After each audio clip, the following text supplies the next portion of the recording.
오늘 웨스트민스터 수리문답 16번째 시간이고요.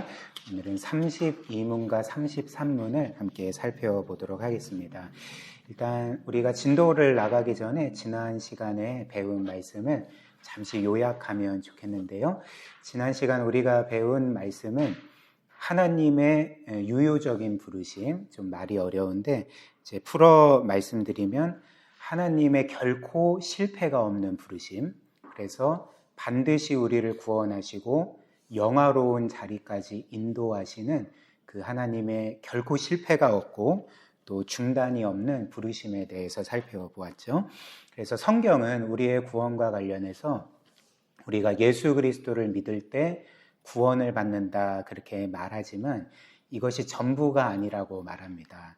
우리가 예수 그리스도를 믿기 전에, 즉 영원 전부터 하나님은 우리를 아셨고 사랑하셨고 구원하기로 정하셨죠. 그리고 하나님의 구원 계획에 따라서 우리를 부르십니다. 그래서 하나님께서 우리를 부르셨기에 우리가 믿을 수 있었고 구원에 이를 수 있었다는 것이 바로 성경의 분명한 증언이 되는 거죠.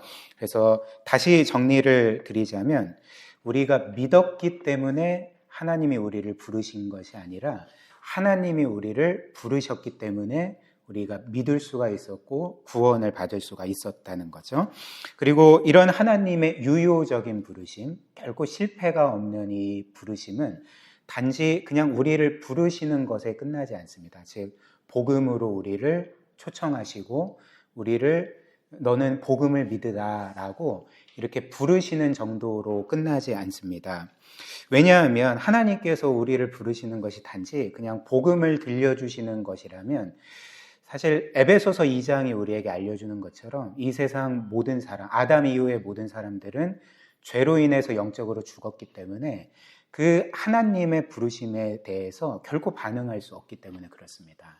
이제 죽은 시체가 어떻게 생명의 활동을 할 수 있겠으며 반응을 할 수가 있겠습니까? 그러니까 마찬가지로 영적으로 죽은 우리도 하나님이 아무리 사람들을 통해 우리에게 복음을 전해주셔도 그 복음의 생명의 반응을 보일 수가 없는 거죠.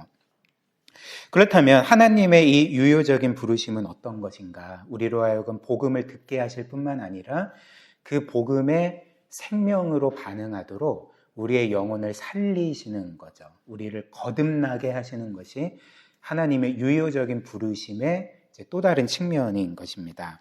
그래서 하나님이 우리의 영혼을 성령으로 살리실 때에 그 전까지는 영적으로 눈멀어서 그리스도를 볼 수도 없고 믿을 수도 없는데 마치 그리스도께서 소경의 눈을 뜨게 하신 것처럼 우리의 눈을 뜨게 하셔서 이제 그리스도를 보게 하시고 회개하게 하시고 믿게 하심으로써 우리가 구원을 받게 된 거죠.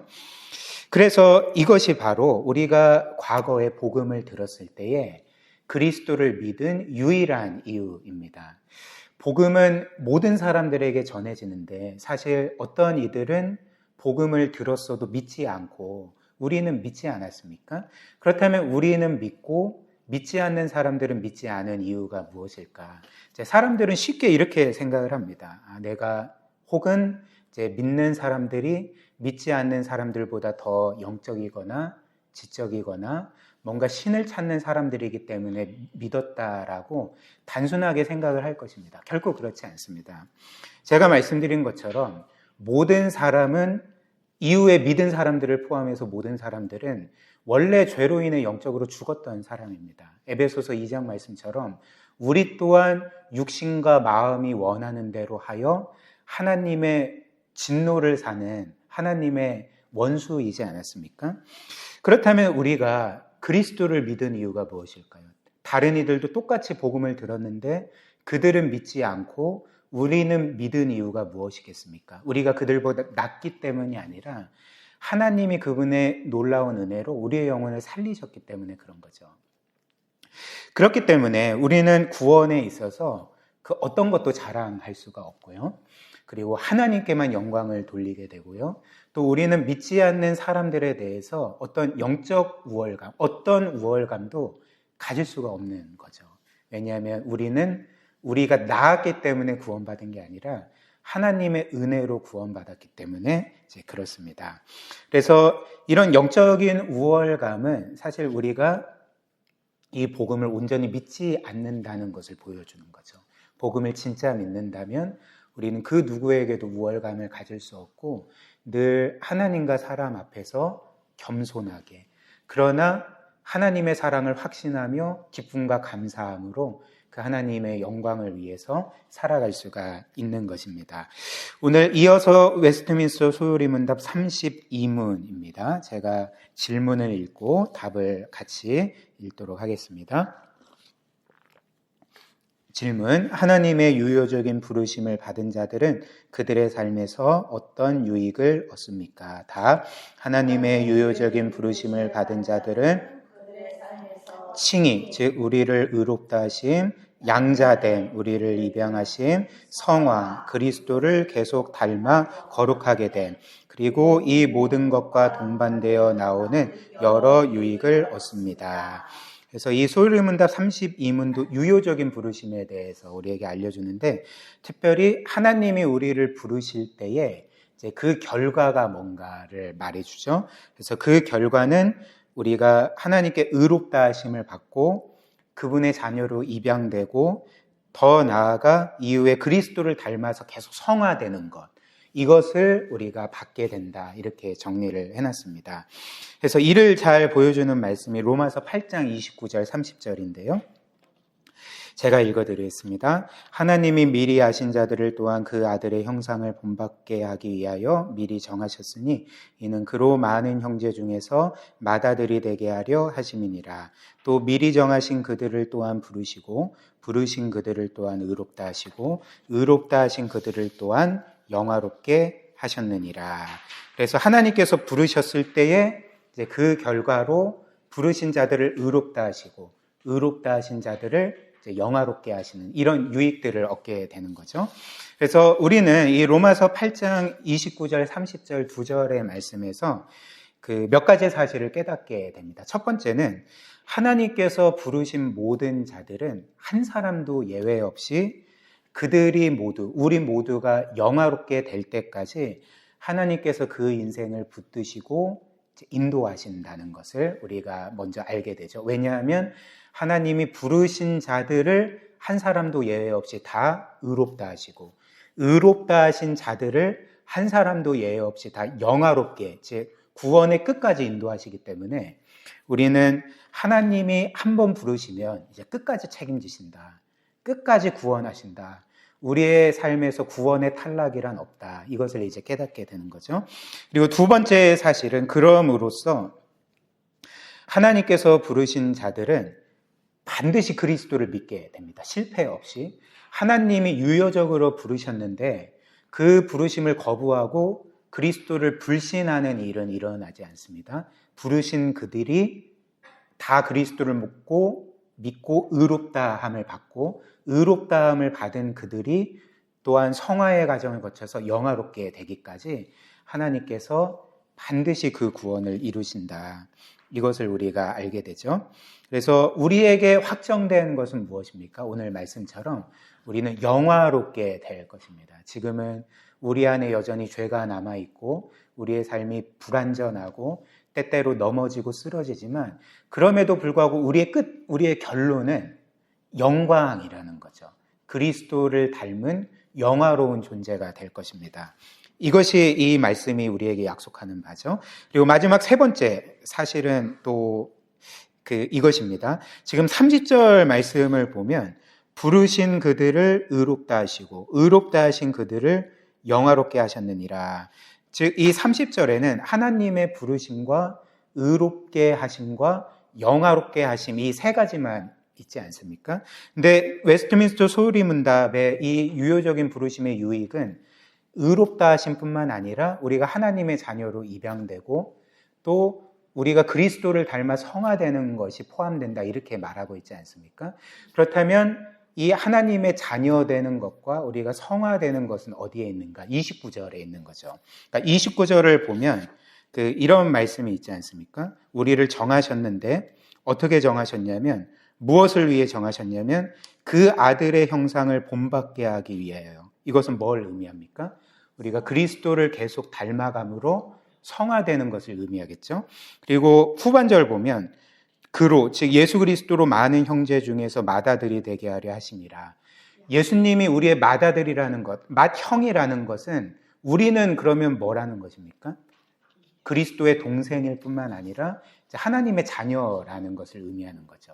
그래서 이 로마서 8장 29절 30절에는 하나님이 우리를 부르시고 우리를 의롭다 하시고 더 나아가 우리를 하나님의 자녀로 삼으시고 이제 자녀된 우리에게 그리스도의 형상을 끊임없이 이루시고 우리를 그리스도의 형상으로 빚어가시고 그리고 마지막 끝날 우리가 이 세상을 떠날 때 그리스도처럼 완전히 영화로운 자로 우리를 변화시킬 거라는 그 약속이 다 담겨 있는 거죠. 로마서 8장 16, 17절도 이 하나님의 자녀됨, 상속자됨에 대해서 이렇게 말합니다. 성령이 친히 우리의 영과 더불어 우리가 하나님의 자녀인 것을 증언하시나니 자녀이면 또한 상속자, 곧 하나님의 상속자여 그리스도와 함께한 상속자니 우리가 그와 함께 영광을 받기 위하여 고난도 함께 받아야 할 것이니라. 그래서 우리는 하나님의 자녀인 것, 또 더 나아가 상속자, 그리스도와 함께한 상속자라는 것을 늘 굳게 믿어야 한다는 것입니다. 그 다음에 웨스트민스터 소유리문답 33문, 오늘은 이제 칭의에 대해서 함께 살펴보려고 합니다. 우리가 로마서를 통해서 칭의와 관련된 우리를 의롭다 하시는 그 하나님의 구원에 대해서 이제 계속 살펴보는데 오늘도 이 말씀을 통해 우리가 좀 더 깊이 살펴보면 좋겠습니다. 제가 질문 읽고 답을 같이 읽겠습니다. 질문입니다. 칭의, 즉 하나님께서 우리를 의롭다 여겨주시는 것은 무엇입니까? 답, 칭의는 하나님께서 값없는 은혜로 우리에게 행하신 일인데 우리의 모든 죄를 용서해 주시고 우리를 하나님께서 보시기에 의로운 자로 받아주시는 것입니다. 하나님은 오직 우리가 믿음으로만 받게 되고 믿음으로만 우리에게 전가되는 그리스도의 의로움 때문에 우리를 의로운 자로 받아주십니다. 그래서 칭의라는 것, 칭의라고 할 때 칭은 이제 칭하다라는 거죠. 뭐뭐라고 불러주는 것입니다. 선언해주는 게 칭이고요. 칭이고요. 의라는 것은 의로움 아닙니까? 그러니까 칭의는 우리를 의롭다 칭해주시는 것. 그리스도처럼 의롭다 여겨주시고 받아주시는 걸 의미하는 거죠.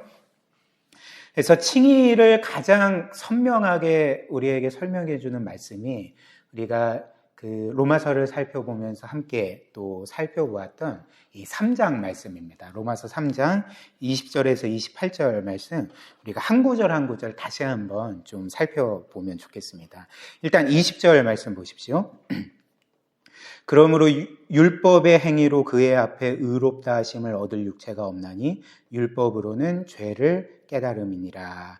일단 성경이 말하는 이 의로움이라는 것은 하나님의 모든 말씀과 율법을 완벽하게 지킨 상태를 의미합니다. 그래서 하나님께 완전히 받아들여진 것을 가리켜서 이 의로움이라고 하거든요. 근데 20절은 뭐라고 합니까? 율법의 행위로 그의 앞에, 하나님 앞에 의롭다 하심을 얻을 육체가 없다.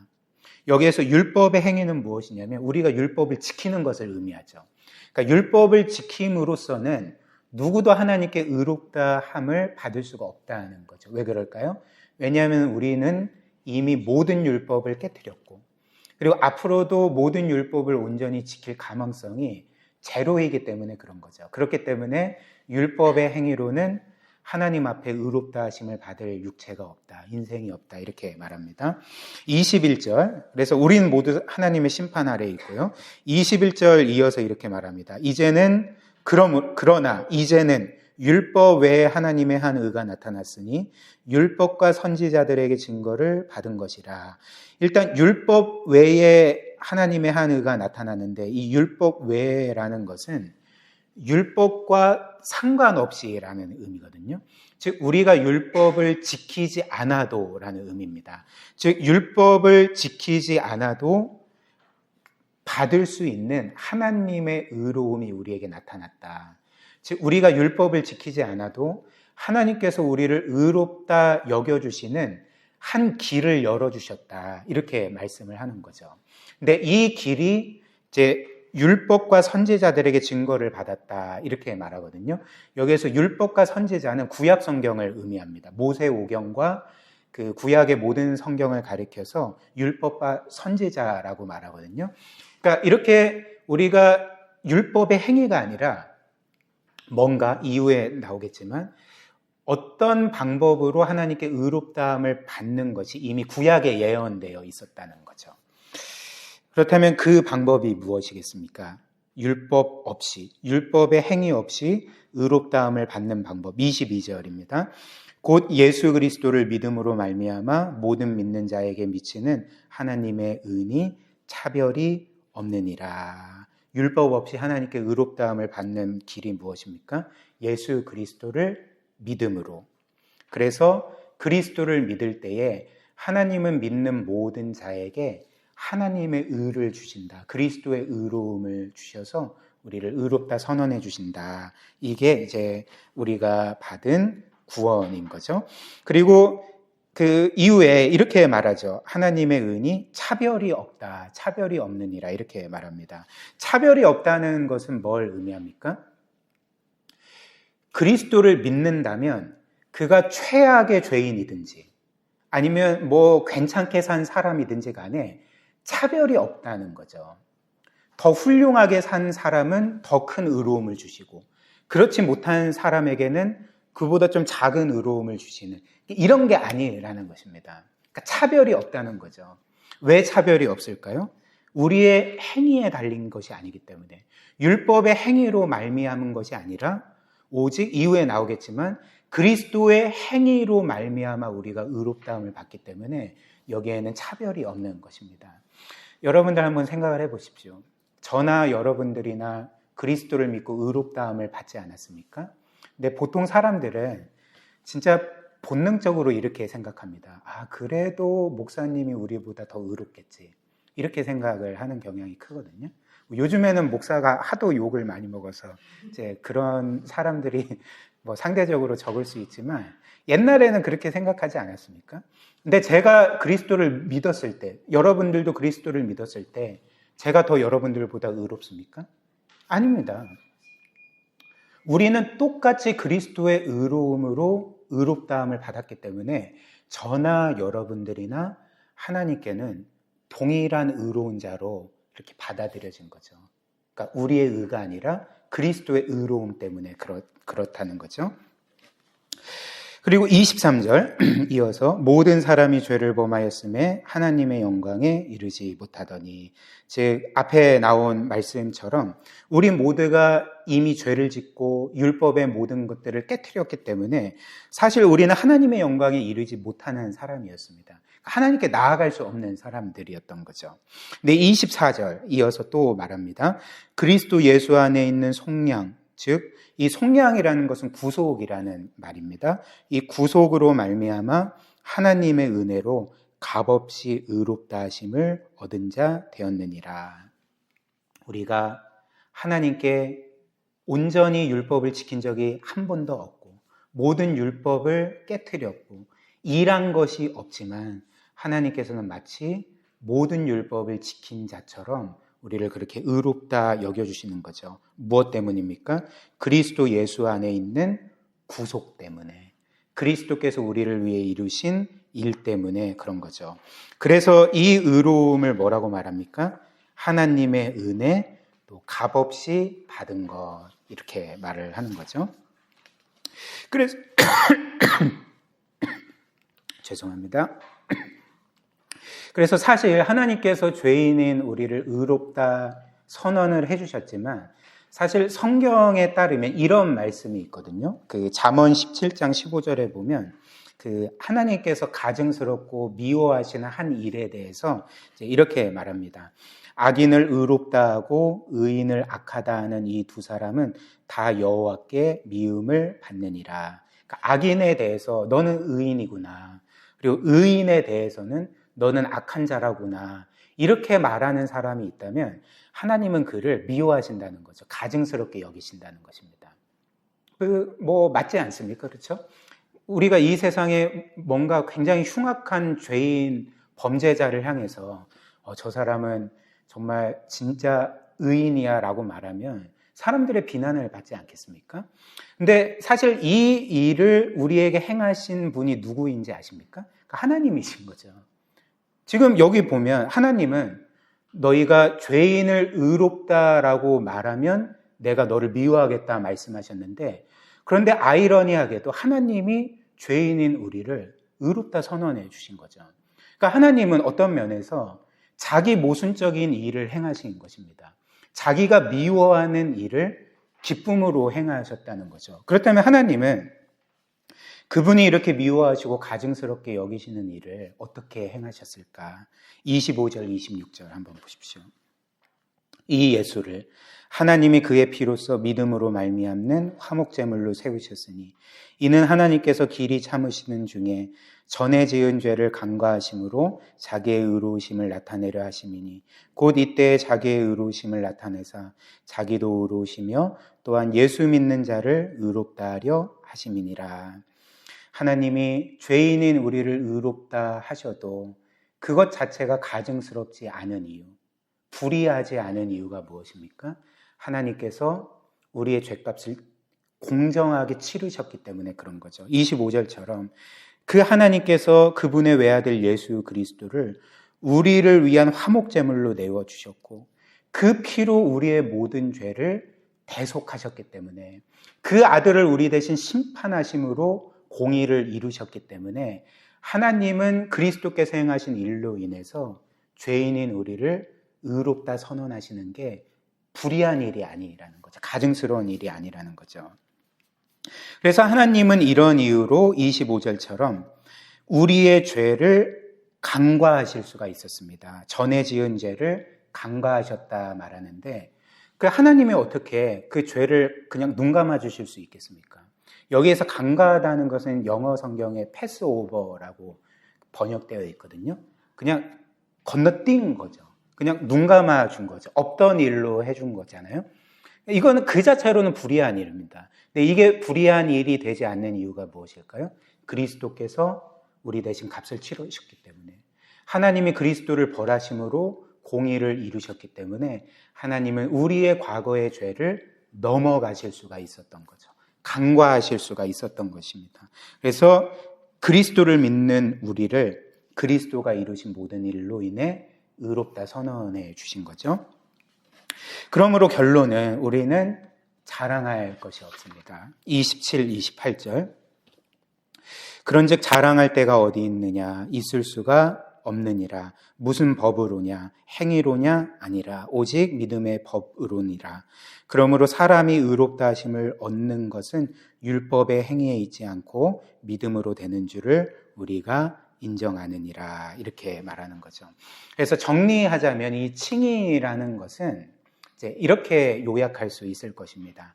칭의는 우리의 죄가 그리스도께 전가되고 그리스도의 구원과 의로움이 우리에게 전가되어서 우리의 죄를 받은 그리스도는 심판받고 그리스도의 의로움을 받은 우리는 하나님께 의롭다 선언받고 영원히 구원받는 것이 이제 성경이 말하는 칭의라는 것입니다. 그래서 이렇게 우리의 죄가 그리스도께로 가고 그리스도의 의로움이 우리의 것이 되는 것을 잘 보여주는 성경이 고린도 후서죠. 5장 19절부터 21절 한번 보십시오. 곧 하나님께서 그리스도 안에 계시사 세상을 자기와 화목하게 하시며 그들의 죄를 그들에게 돌리지 아니하시고 즉 우리의 죄를 우리에게 돌리지 아니하시고 그렇다면 누구한테 돌렸다는 것입니까?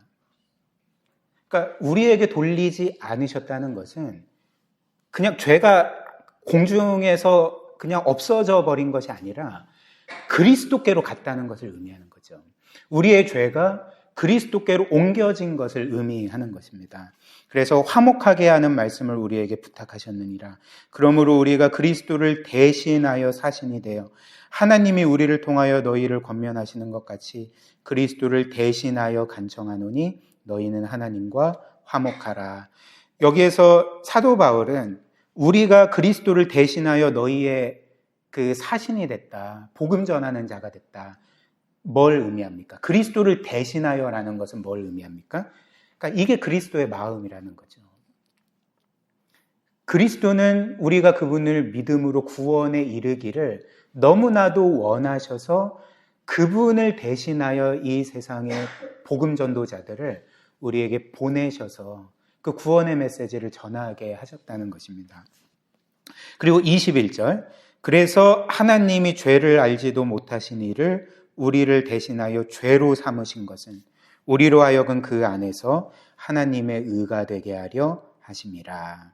21절 다시 보시면 하나님께서 죄를 알지도 못하신, 즉 죄가 없으신 예수 그리스도를 우리를 대신하여 죄로 삼으셨다 이렇게 말합니다. 여기에서 죄로 삼으셨다라는 것을 원문으로 보면 어떤 더 강한 표현이 써 있거든요. 그러니까 이 헬라어는 죄로 만드셨다는 의미의 단어입니다. 그러니까 하나님이 그리스도를, 무죄하신 그리스도를 죄덩어리로 만드셨다는 거죠. 그렇다면 어떤 사람들은 이런 오해도 할 수 있을 것입니다. 그렇다면 무죄하시고 의로우신 우리 예수께서 악한 사람이 되었나? 뭔가 우리와 같이 악한 마음을 가진 그런 죄인이 되신 건가? 이런 걸 의미할까요? 그렇지 않습니다. 하나님께서 그리스도를 죄로 삼으신 것, 죄로 만드셨다는 것은 그분이 우리처럼 악한 자가 되었다는 것이 아니라 그리스도께서 우리의 모든 죄를 친히 담당하셨다는 것, 하나님이 그리스도께 우리의 모든 죄를 짊어지게 하셨다는 것을 의미하는 거죠. 그래서 이 이유가 무엇입니까? 우리로 하여금 그 안에서, 즉 그리스도 안에서 하나님의 의가 되게 하려 하심이니라. 우리의 죄는 그리스도께로 전가되고 그리스도의 의로움은 우리에게 전가되는 것.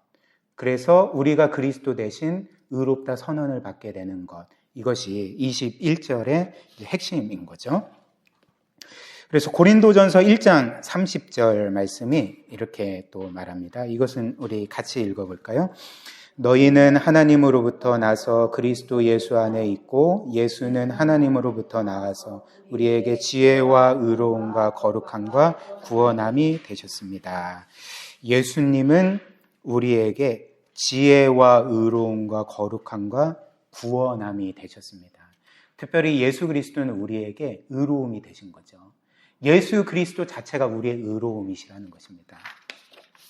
그래서 이제 정리하자면 16세기의 위대한 종교개혁자인 마르틴 루터를 다 아실 것입니다. 그 마르틴 루터는 이 구원을, 이 칭의 교리를 어떻게 설명을 했냐면 그리스도와 죄인인 우리의 위대한 교환으로 그렇게 불렀습니다. 위대한 교환, 그리스도와 우리 간의 위대한 교환. 뭐가 교환되는 것입니까? 우리의 죄와 불의는 그리스도께로 가고 그 대신 그리스도는 그분의 의로움을 우리에게 주신 것. 이것이 이제 칭의라고 설명을 했던 거죠. 그리고 20세기의 신학자, 위대한 신학자였던 존 스토트는 또 칭의를 그리스도와 죄인인 우리가 자리를 바꾼 것으로 설명을 했습니다. 그래서 제가 적어드린 것처럼 우리의 구원은 그리스도께서 죄인인 우리가 원래 있어야 될 자리에 서신 거죠. 그래서 우리가 받아야 될 하나님의 진노와 심판을 대신 받은 것. 그리고 우리는 그리스도께서 마땅히 계셨어야 할 그 자리. 그리스도께서 계셨어야 될 자리가 어떤 자리입니까? 영광의 자리, 생명의 자리, 의로운 자의 자리. 그 자리에 우리를 대신 앉히신 거죠. 그래서 우리를 그리스도와 같은 대우를 받게 하신 것이 바로 이 칭의의 핵심이다라고 말한 것입니다. 즉 그리스도처럼 영원히 의롭다 여김받고 그리스도처럼 하나님의 영원히 사랑받는 자녀로 그렇게 대우받는 것이 이제 칭의라고 설명을 했던 거죠. 마지막으로 성경은 이 칭의를 또한 그리스도께서 우리를 신부로 삼은 것으로 설명을 합니다.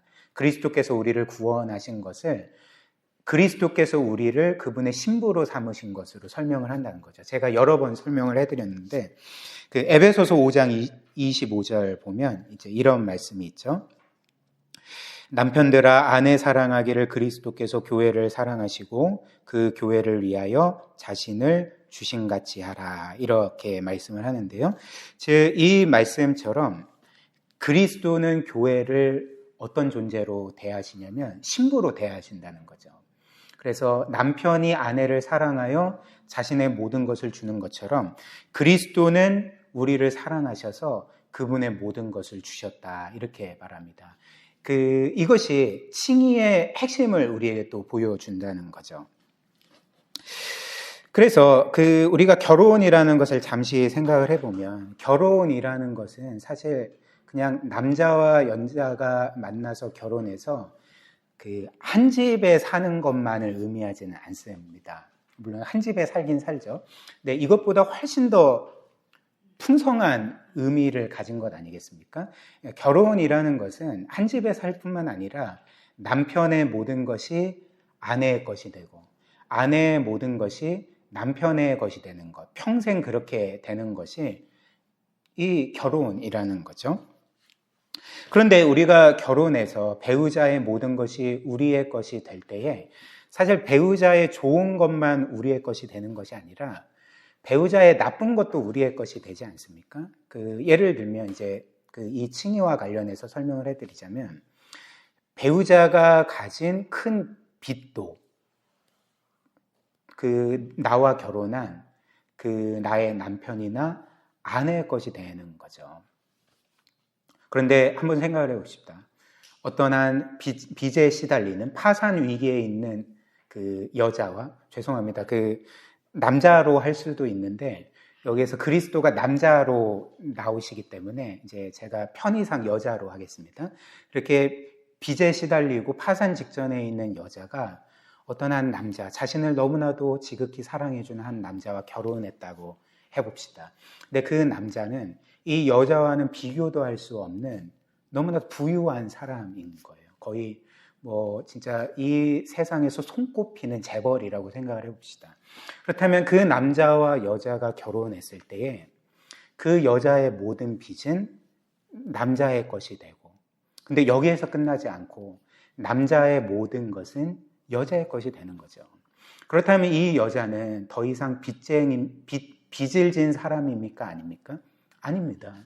이 여자는 더 이상 파산 직전에 있는 사람입니까? 아닙니까? 아닙니다. 이 여자는 가난한 사람도 아니고 또 어떤 비참한 삶을 영위하는 사람이 아닙니다. 그 모든 것이 다 끝나고 남편의 모든 것이 자기에게 주어졌기 때문에 남편과 똑같은 부유한 사람이 되는 거죠. 마찬가지로 그리스도께서 우리를 그분의 신부로 삼으셨을 때 이 일이 일어난 거죠. 그분이 우리를 신부로 삼으셨을 때 우리에게 있는 것은 무엇입니까? 우리에게 있는 것은 죄와 불순종과 불의함밖에 없습니다. 그런데 그럼에도 불구하고 그리스도는 이런 우리를 지극히 사랑하셔서 그분의 신부로 삼아주신 거죠. 그렇다면 어떤 일이 일어날까요?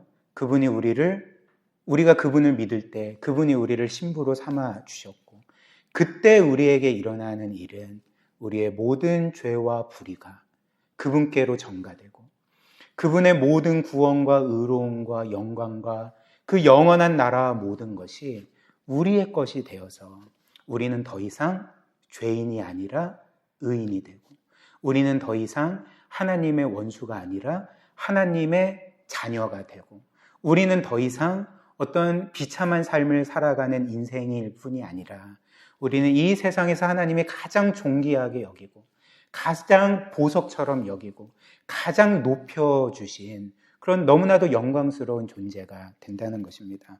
이것이 바로 성경이 우리에게 알려주는 이 구원의 핵심이라는 거죠.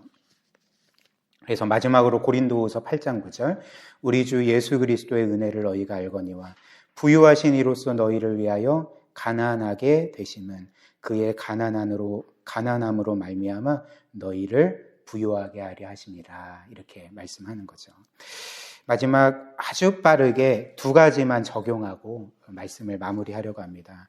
우리가 이 칭의, 그리스도를 믿음으로 우리가 하나님께 정말 의롭다함을 받은 것을 우리가 정말 믿는다면, 이게 내 삶에 진짜 이루어진 일임을 진짜 믿고 살아간다면 우리의 삶에는 두 가지 놀라운 변화가 생깁니다. 첫 번째는 우리는 이제 그리스도 안에 있기 때문에 결코 정죄함이 없다는 것을 확신할 수가 있게 되는 거죠.